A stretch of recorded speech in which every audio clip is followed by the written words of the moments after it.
Howdy folks, Matt here with Gulf Coast Fit, and today on this gorgeous day here in St. Petersburg, Florida, I want to share with you one of my go-to mobility and flexibility and just overall movement enhancement routines, or the type of routine that I like to bust out on any given day, whether it's before a workout, before I do something strenuous like a sporting activity, recreational or competitive.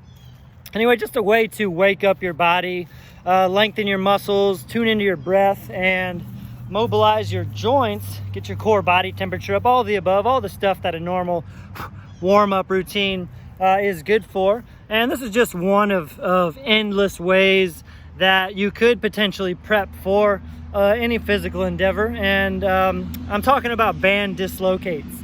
I'm trying to figure out how to use this tripod today as well. This is first time using a tripod.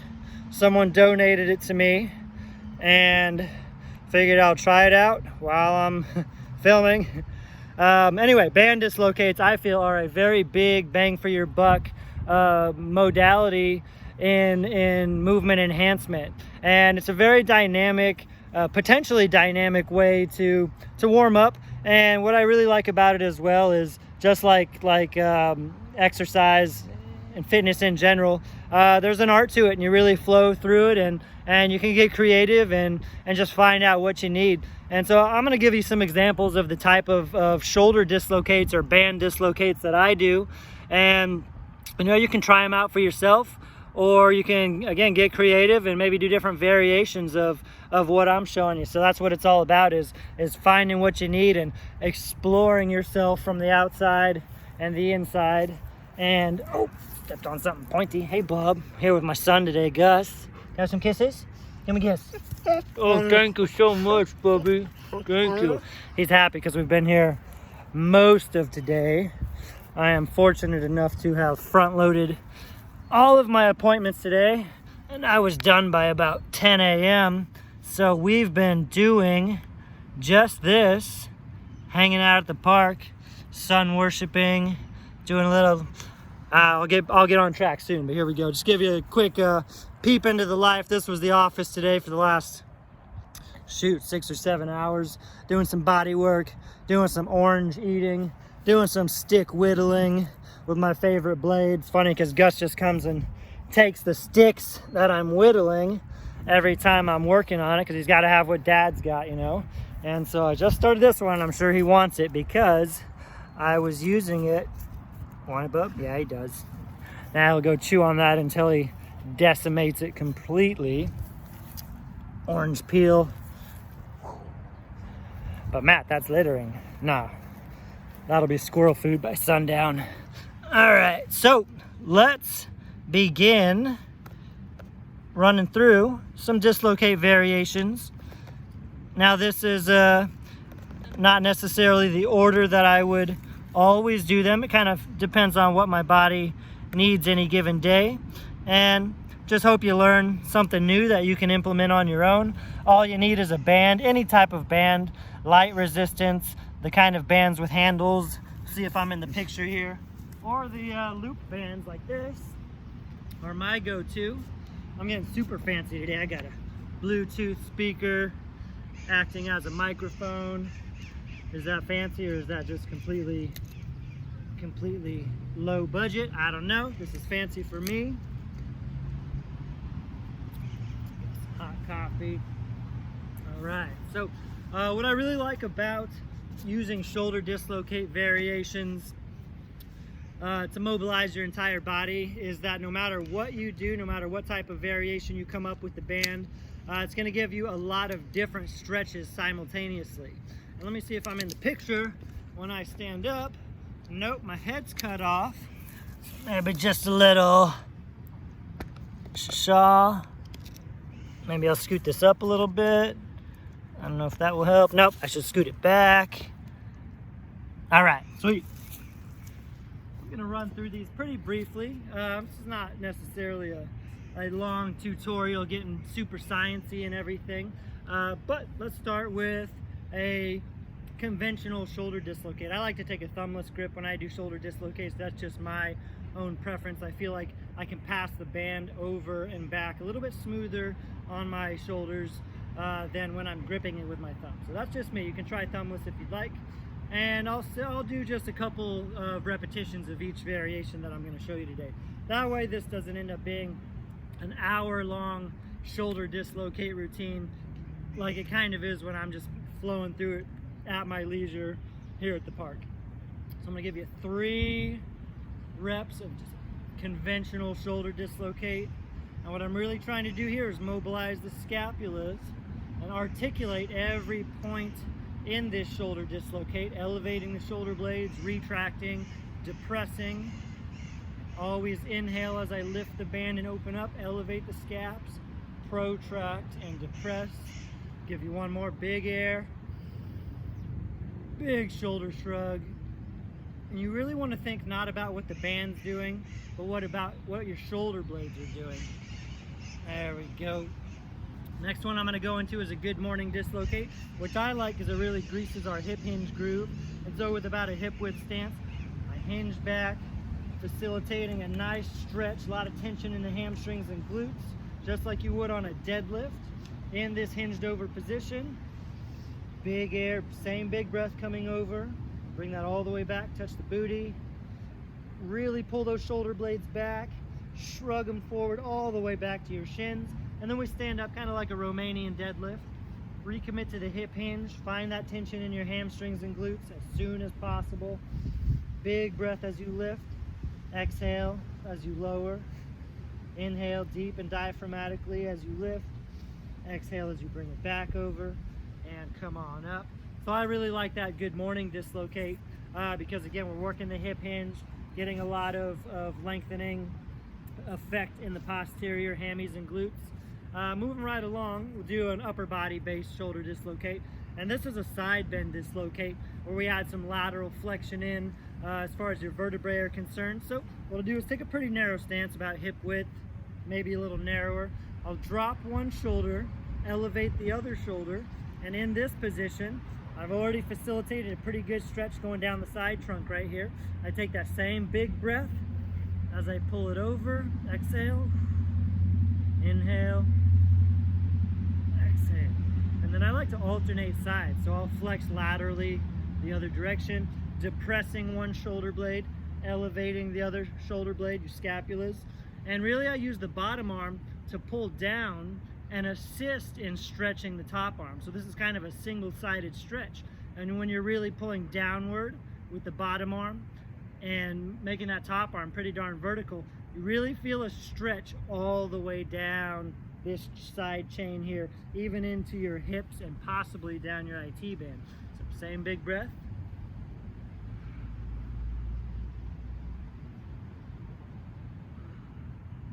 I'm tighter on my right side per usual, so I'm going to do one more rep over here. And that's one thing I always like to do is put your marbles where you need them. So you might do a couple of extra reps, whether it's an exercise or a stretch or mobility exercise, and be a little bit biased about your own body based on what you need. So in this instance where I'm stretching the lats, my right lat's always a little tighter. I might do 10 flexing to the left, really opening up the right side, and half that amount of reps going the other direction, but that's just me. All right, so moving right along, let's see. I really like to do also bend and bow dislocates, which is kind of a progression to the good morning dislocates that we did, where we operated through this hip hinge. And with the bend and bow dislocate, just to differentiate things a little bit, get this orange out of the way, I'll take an extra wide stance. I'm gonna open up, I'm gonna push the hips forward, squeezing my glutes, feeling the stretch down the psoas muscles, feeling the core recruitment. Your abs are really firing here. Clenching my glutes to keep my lower back stable. Lift the chest up to the sky. Big breath. All the way down to the glutes. Big deep breath up and over. All the way to the thighs. Then that's the bend portion. The bow portion, we take a deep hip hinge, pushing the hips back, facilitating a good stretch in the adductors and the hamstrings. So you see I've got an extra wide stance, differentiating it from the good morning dislocates we started with. Back, big breath, over and back, Oh yeah, coming up nice and easy. I always work through these really slowly so I can feel every aspect of each shoulder dislocate. And again, this is really about articulating and controlling all of the small details and nuances associated with these. Let's run through that again. Hips come forward, squeeze the glutes, big breath, big shoulder shrug. Those scapulas are making the biggest circle possible. Again, I'm not thinking so much about what the band's doing. I'm thinking about what my shoulder blades are doing. Elevating, retracting, depressing as smoothly as possible. Retracting, elevating, protracting, and back up. So that's a bend and bow dislocate with a wide stance. You can also do that with a narrow stance, but I like to go wide on it. Next one I'm going to go into is a staggered stance, high lunge dislocate. So we'll take a big step forward, push that back heel down. So I've already got a good stretch in the soleus, the gastrocs in the back of your leg, and your Achilles tendon. And so I'm going to thrust forward a little bit, squeezing the glutes, activate with a posterior pelvic tilt, and you already feel a deep stretch in the psoas musculature, the hip flexors, with that little shift forward, tucking the belly button in and the tailbone under. And while I'm holding that position, which can be tough to find in and of itself, then I'll execute the dislocate. Now when you lift this band up, if you're doing a good job of maintaining that posterior pelvic tilt, then you really feel the stretch in your psoas muscles amplify, especially when you send your breath that direction. Deep air, over and back. Inhale as you lift. Recommit to pushing your back heel down, tucking the belly button in. So I might do that 2 to 5 times before I switch legs. Go and even it out a little bit here. Got that back heel down, little thrust forward, belly button in, butt under, big shoulder circles. You want that band to make the biggest circumference possible, like you're trying to get it away from your head at all times.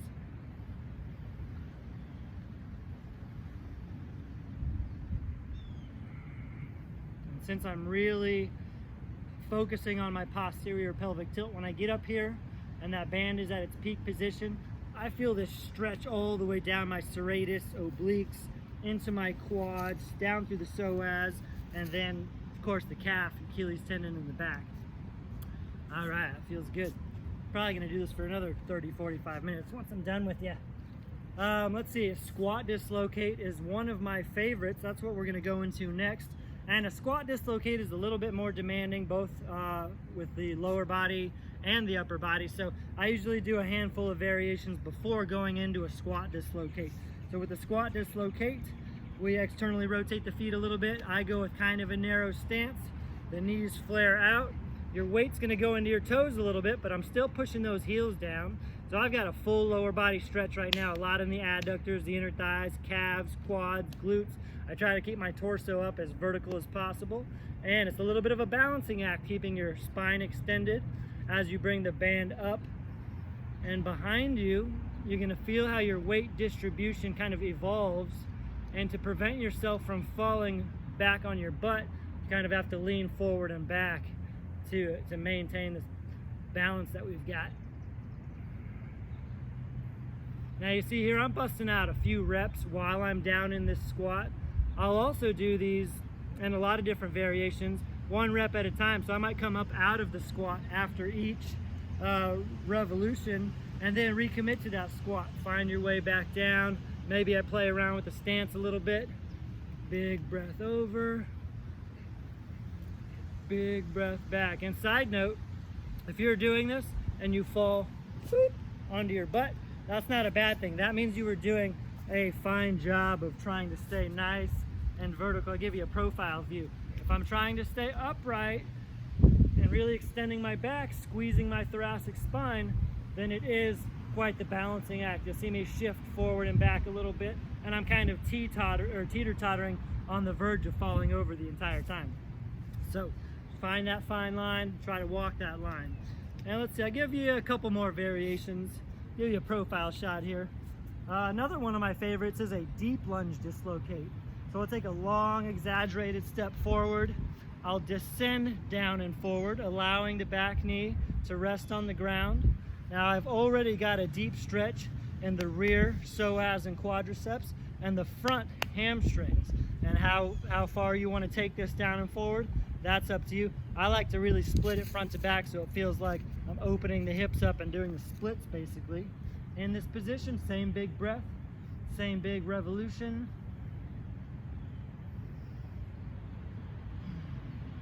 I'm going to switch it up and do alternating reps here. I like to step forward and then recommit to that long step backwards fashion. Get down and forward. Let yourself, you see I lengthen my foot out, straighten it out. Sometimes I do, sometimes I don't. Just kind of depends on if I want to stretch my tibials in the front or if I want to kind of do a little toe crunch and stretch the arches of my feet and my plantar fascia under my foot. Again, you make it your own. It's all about exploration and finding what you need. Pull yourself forward, big step back. I'm going to do one more on this side because my left hip flexors are tighter. So I'm going to give you an extra rep on this side. Not only am I intending to share some information with you folks, but I'm also trying to actually get a little bit of mobility work in myself. That's just me being selfish, because aren't we all sometimes, for a good reason. All right, I'll give you one more variation, and again, there are endless possibilities here. No matter how you position your body, if you do a shoulder dislocate, this lengthening phase here, where you're stretching your pec minor, your anterior delts, your biceps, your lats, and opening up and elongating your body, whatever position you're in, whether you're bent over, squatting, shoot, you can side lunge, do it down here. That's another variation. So I lied to you, 2 more variations. Can't leave out that lateral motion. Whatever position you're putting your body in, that same shoulder dislocate with the upper body is going to facilitate a different type of stretch. And it's really amazing because it kind of looks like you're doing the same thing, but it's tugging on your fascia, your musculature, your connective tissue, tendons and ligaments from different angles in every position. So next we'll go into an around the world dislocate. This one, your hips are kind of hula hooping and opposing wherever the band's at. So you see wherever the band is, as it orbits around my body, my torso, my hips are running away from the band, opposing it and reaching in the opposite direction. This is quite possibly the most dynamic variation so far, because no matter where you're at in constant motion, you're really finding a multitude of different stretches at any given time. And that's because your upper body is making a big circumference circle one direction, and your lower body is countering that and kind of on the opposite end of that same circle down below. Do one more this way.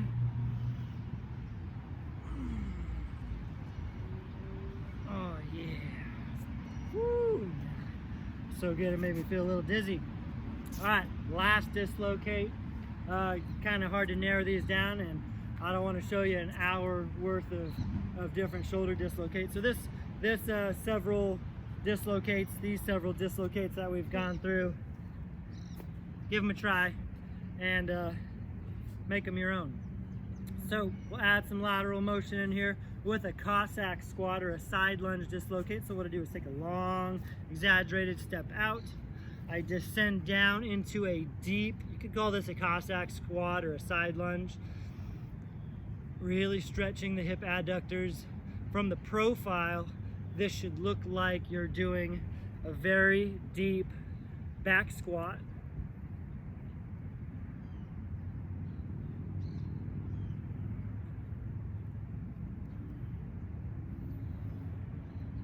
Since this video is completely candid and unscripted, just thought of another movement pattern I want to add in. And I know I keep lying to you, but that's because I want to make sure I give you enough, equip you with enough ideas to really get started with your own routine, incorporating dislocates. And what I want to add in, oh yeah, Cossack squats. And you might not go that deep. You might not be keeping your trail leg that straight. It might look something more like this. You're going a little bit more shallow. That's fine. Depends on your hip anatomy and your adductor flexibility. So find your own position and work through it. My phone just told me low battery. Hopefully you're still with me. Anywho, what I wanted to add in was a little bit of torso rotation. So that way we do address the transverse plane. And you can do this in any way, shape, or form with any of these. You can add a twist to it. But for stability purposes, so we're not just falling off balance, I'm going to come down to a half kneeling position. I've got one knee forward. I'm going to rotate towards that knee. I'm going to bust out that same big breath with that same big shoulder dislocate. Release the twist. Oh, it feels good in the vertebrae.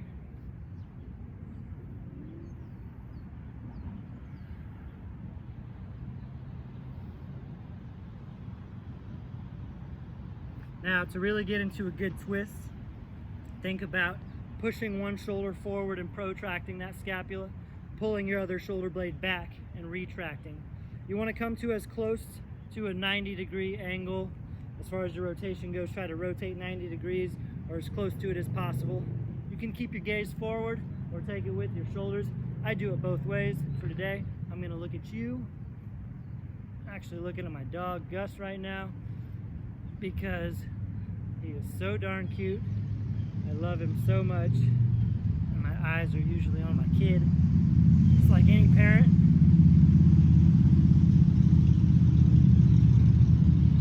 Alright, so adding some transverse movement in and really creating some space in your intervertebral discs is very beneficial. Again, you can add a twist to any dislocate variation, but it tends to throw you off balance a little bit. So I like to get down a lot of the time, incorporate a good solid twist, and that way I can focus on what I'm doing and not just feel like I'm trying not to fall over the whole time. So you could consider this a yoga routine. You know, when I say I'm doing yoga at the park and I'm doing band dislocates, and an hour goes by before I know it and I'm just finding what I need, then I consider that my yoga for the day. Or I might spend 10 minutes doing things of this nature before a strenuous workout, so that way my core body temperature's up, I've lubricated my joints, my tendons and ligaments have had a little bit of elasticity, their elasticity challenge, so to speak. Just activate and ignite your nervous system and get you feeling prepped and ready. And it's also a good time to dial in on your breathing, because as you'll find out when you try these dislocates, every rep deserves a big diaphragmatic breath. And the deeper you can inhale and the more you can draw that air in, the more that's going to amplify whatever stretch you're going for. So I would love to see some folks try these out, maybe come up with your own variations, give me some ideas, some food for thought as well. And Gus and I can try your version of these dislocates out at the park someday. So thanks for watching. Didn't think this video would be 23 minutes, but I get off track a lot. And when things are not scripted and I don't know exactly what content I'm going to share with you, then sometimes we go overboard a little bit. So catch you next time.